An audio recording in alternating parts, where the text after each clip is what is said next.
Hi everybody, once again it's Carol Ann with RVing.com, and today we're going to talk about full-time RVers and how many have regrets. I know most of us think, oh gosh, if we could only become full-time RVers it would just be wonderful, but it doesn't suit everybody. It's a lifestyle choice becoming a full-time RVer, and it really doesn't work for everyone as much as we would like to think that it does. So why do people actually choose to live and travel in an RV full-time and become full-time RVers? And a big part of the reason is because they have the freedom to go whenever and wherever they want to go.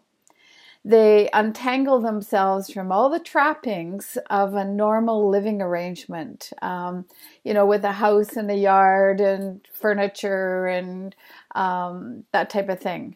They free themselves of all of that. But then on the other side, why do people choose to live full-time in a regular house? Well, it's all about comfort and security, and they think it's what they should do.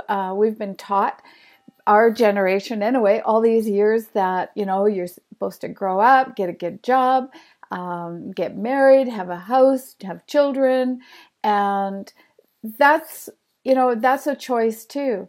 And people that choose the regular house over the full-time RVing, they say it's a trade-off between comfort and freedom. And I guess I agree. It is a trade-off, and people have to decide what it is that is the important thing for themselves.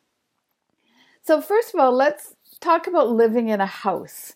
And living in a house is extremely comfortable with all the amenities. You've got lots of room for all your stuff. Everything that you need is around you. You have a permanent address. You have neighbors that you're comfortable with. You're probably living close to maybe some family members. However, the cost of the house and the amenities and all that stuff may prevent the people that are living there from having the freedom to come and go as they'd like. And having that home or permanent base, such as what I'm describing, may stop them from traveling. And having a home may include a high mortgage, utilities, taxes, maintenance, and the need for a permanent job to pay for it all. And most times, there isn't any extra money left over for the things that we dream of doing. Now, full-time RVing in an RV is all about having the freedom to keep moving, enjoying new experiences and meeting new people. And since RVs are much smaller than most homes, there isn't any room for any excess baggage, and the contents have to be kept under control due to the space and weight. I'm sure you've all had arguments about that. I know I have, because I have a tendency to carry too much in my RV. Anyway, people sometimes talk about the sense of relief they've felt after letting go of all the needless belongings that they've kept for so many years without actually truly wanting them. They think that they have to have them. The other thing is the cost of having that traditional home requires most people to have a job. And why are you working? What are you working for? Excuse me. Are you happy, or do you think this is what you need to do? Do you really need $1 million in order to retire?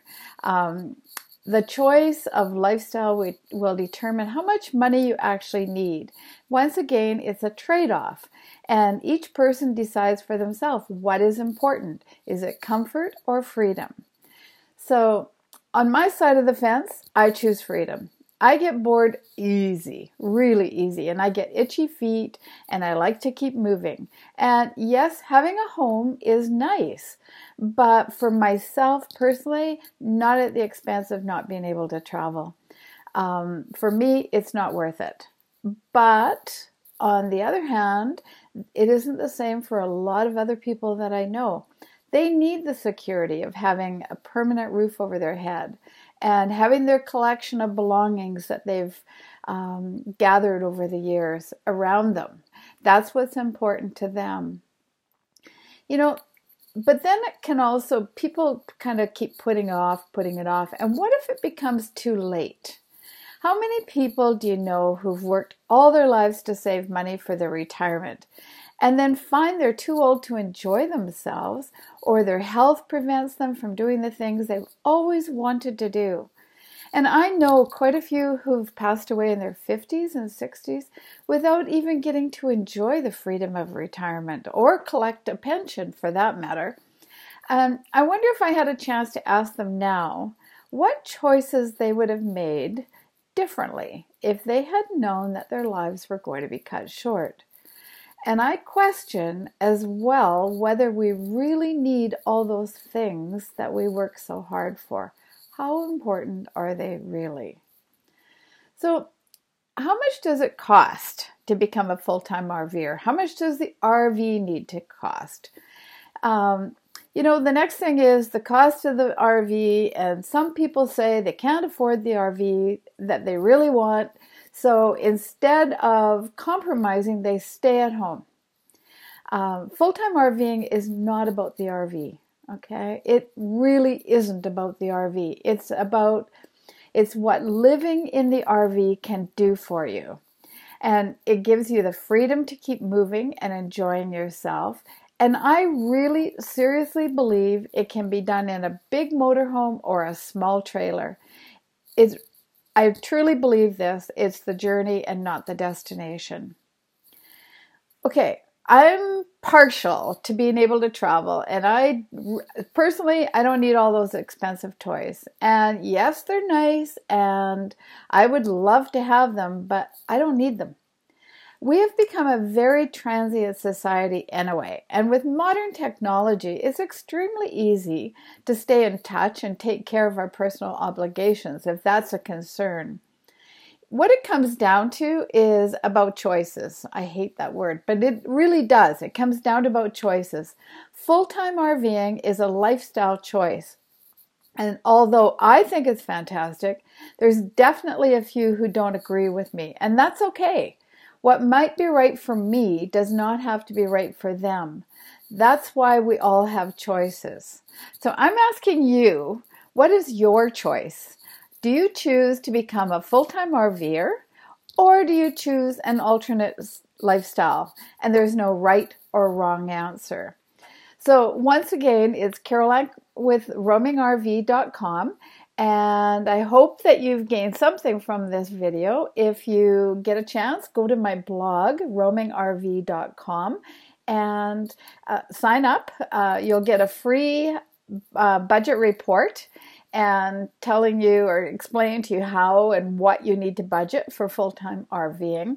There's also a little free gift involved. It's a spreadsheet that you can figure out your budget, and you can use it on a month-to-month basis as you're traveling or however you want. So I hope that you found this helpful, and we'll talk to you soon. Thank you.